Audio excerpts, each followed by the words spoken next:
Phoenix just had one of the hottest summers on record again, and dust storms can drop visibility near to zero, yet people are still moving here in droves. Water cuts, real.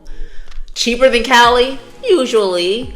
A buyer's market, not quite. Still thinking about moving to Phoenix? Let's talk the honest truth, no fluff. Just facts delivered by me, someone who relocated from Illinois in 2009 and is living this out. Now, if you're a relocating family or a remote worker, eyeing sunshine, or a retiree who wants low maintenance living, you'll get the real pros and cons of living in Phoenix. I'm even going to tell you the hidden cost of living in Phoenix. I'm Renee, the realtor, your luxury relocation specialist. And if you're considering making Phoenix your new home, then first, definitely watch this video all the way through, and then second, click the link in the description to get a copy of my luxury relocation guide, where you'll discover why Arizona is the new relocation hotspot, which neighborhoods should be on your radar, and other perks of living here in the Valley. So let's jump into the real truth of living in Phoenix. Phoenix is not just sunshine and saguaro, although we have plenty of both. It's a fast growing tech and semiconductor hub, from TSMC's expansion, Intel in the East Valley, to Arizona State University's push for semiconductor research and development.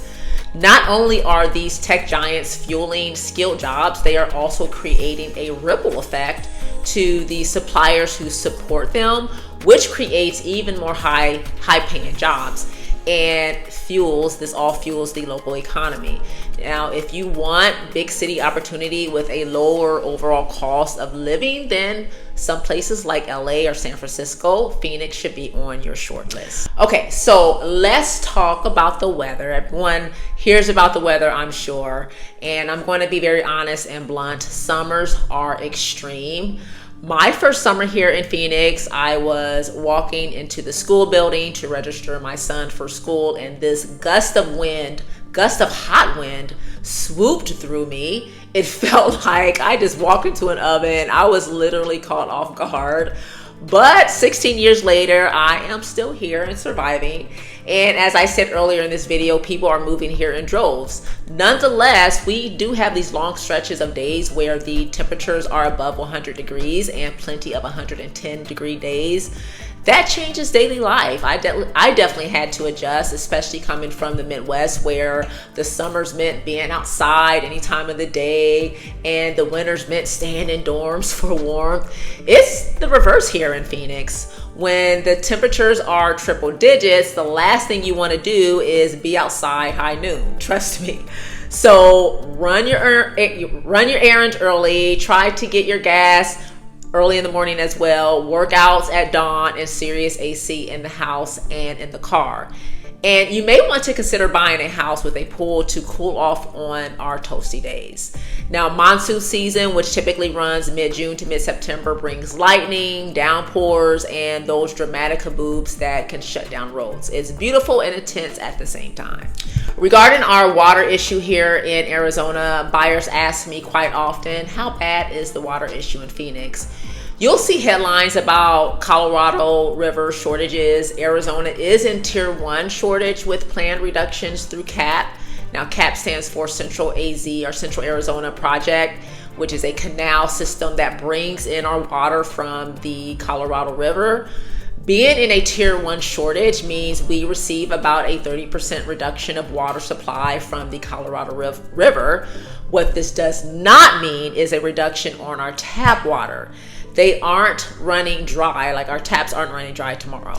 Cities throughout the valley are and have been prioritizing municipal needs and being proactive, or taking proactive measures like conservation methods, drought-tolerant landscaping, and tiered water rates.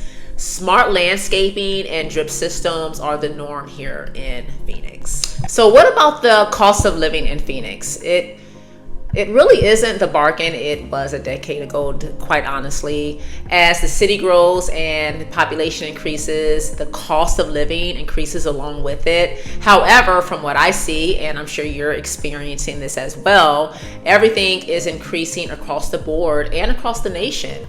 But when you compare Phoenix to LA and other coastal cities, overall costs here in Phoenix are typically lower, especially housing. $1 million can buy you more house, more land, and more amenities here in Phoenix. Groceries and restaurants can be moderately cheaper, and utilities can run higher in the summer because your air conditioning works overtime. Having solar panels on your house definitely helps. I have solar panels on my house, and our electric bill is significantly less, especially in the summer. Before we installed our solar panels, our AC bill averaged $400 a month, and now it averages about $200 a month, and this is over the summer. In regards to the housing market here in Phoenix, it's pretty healthy. Inventory has improved, active listings are up, homes are taking a little bit longer to sell, but buyers have more leverage, and sellers are offering concessions to help close more sales or close sales faster. It's not quite a buyer's market, it's more balanced. This means that you can negotiate, but pricing still matters.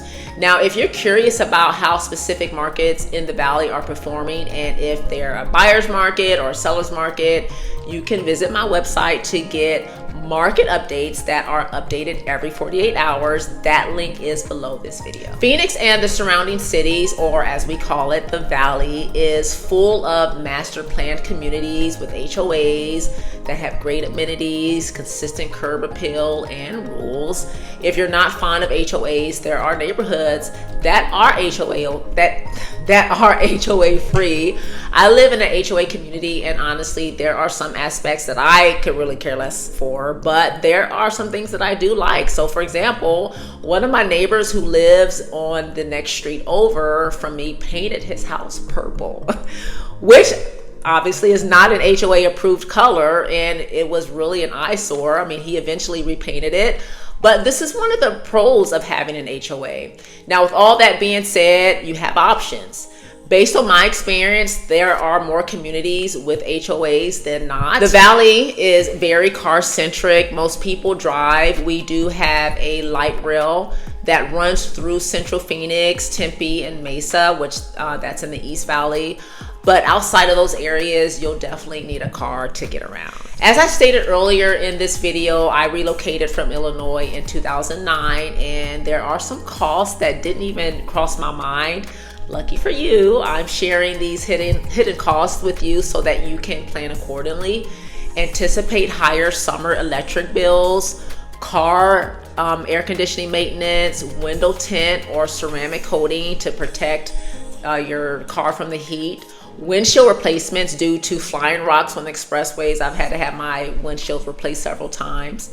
Pest control, yep, scorpions happen. As a matter of fact, I've had plenty of scorpions in my house, and I actually recently got stung by one. I'll just save that story for another time. And desert landscaping upkeep. Budget smart, and these aren't deal breakers, keep that in mind. They're just desert realities. Now, to recap on the pros and cons, the pros: job growth and semiconductors, plenty of sunshine, outdoor lifestyle, you can golf, you can hike. We have a lot of newer homes, often lower cost than coastal hubs. The cons: extreme heat, dust, monsoon storms, water constraints, car dependency, affordability tighter than it used to be. Now, the question is, should you move to Phoenix? That is the $1 million question. Well, honestly, you have to ask yourself these questions. Can you adapt to triple-digit temperatures like 110-degree summers? Will you use a car daily and be okay with that? Are you comfortable with HOA guidelines for amenities and the standards? Does your job benefit from the Phoenix and Scottsdale and Chandler economy? Do you have a budget set for summer utilities and pest control and desert landscaping? If you're nodding yes, Phoenix could be an amazing fit. Now, I help relocating buyers like yourself match lifestyle to micro neighborhood from the schools, commute, HOA vibe, and budget, so you land in the right place the first time. Be sure to grab my luxury relocation guide and book a strategy call. All of the links, all of the information you need are below this video. I'll map neighborhoods you will actually like. I'm Renee the Realtor. Thanks for tuning in, and we'll see you in the next video.